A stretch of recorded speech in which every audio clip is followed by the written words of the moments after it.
So there is no doubt that Jesus Christ actually promised to come again.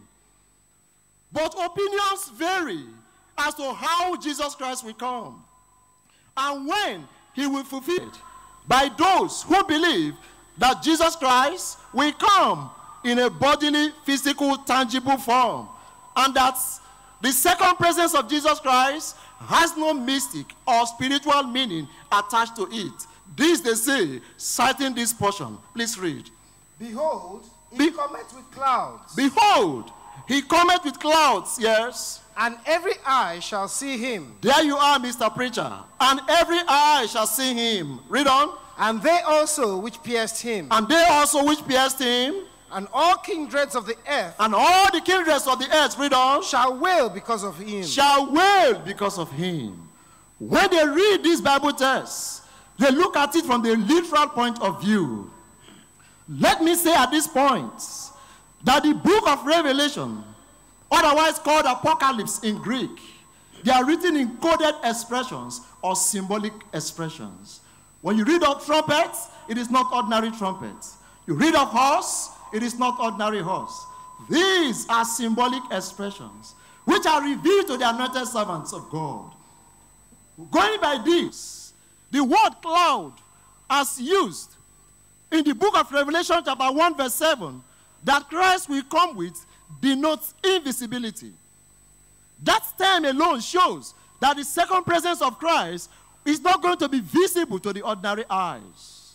Take for instance, in time of old, when God appeared to the people in a cloud, did they see God visibly?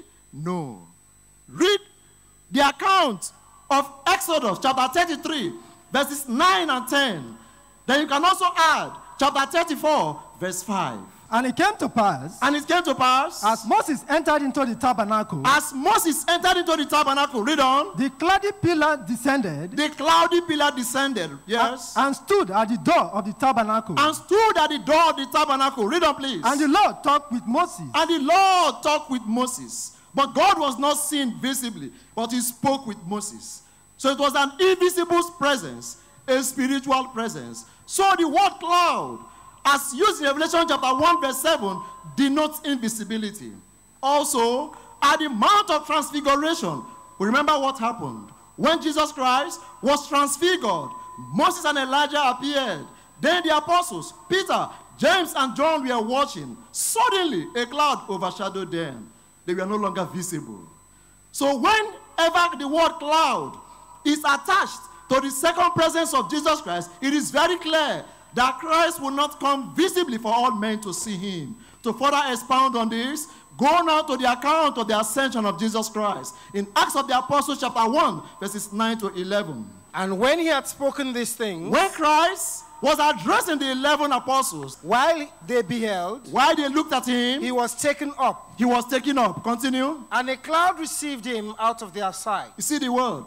And a cloud received him out of the sight of the apostles. Continue, please. And while they looked steadfastly toward heaven as they were not up, looking towards heaven. They were not seeing Christ because the cloud has taken him out of their sight. Continue, please. Behold, look, 2 men stood by them in white apparel. Then 2 men stood by them in white apparel. Continue, please. Which also said, then the men addressed the 11 Galileans. Continue. Ye men of Galilee. Ye men of Galilee. Read on. Why stand ye gazing up into heaven? Why are you here looking up towards heaven? Yes. This same Jesus, which is taken up from you into heaven. This same Jesus, which is taken up from you into heaven, yes, shall so come in like manner as ye have seen him go into heaven. Mark the words of the angels. Shall so come in like manner as ye have seen him go into heaven. The question now is, what was the manner?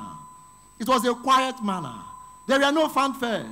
There were no blowing of trumpets. And it was not seen by everybody, save the 11 Galileans. That's how the second presence of Jesus Christ would be. Now that we have been able to explain the term cloud, what about the eye? Ephesians chapter 1, verses 17 and 18 explains that. Eyes of understanding.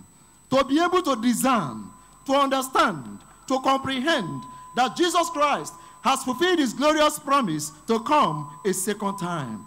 Why those who pierced Jesus Christ and all the kindreds of the earth, that shall wail at his coming is symbolic of workers of iniquity, opposers of truth and righteousness. Such persons will be dealt with by the Almighty God through his Son Jesus Christ at the second presence of Christ, according to 2 Thessalonians chapter 1, verses 7 to 9. Revelation chapter 1, verse 7, from what I've explained, is therefore no authority that Jesus Christ will come for everybody to see. Rather, it is an authority that the second presence of Jesus Christ is going to be invisible. Let us go to the other text. Matthew chapter 24, verse 27. For as the lightning cometh out of the east, For as the lightning cometh out of the east, and shineth even unto the west, and shineth even unto the west. Read on. so shall also the coming of the Son of Man be. So shall also the coming of the Son of Man be. Lightning is defined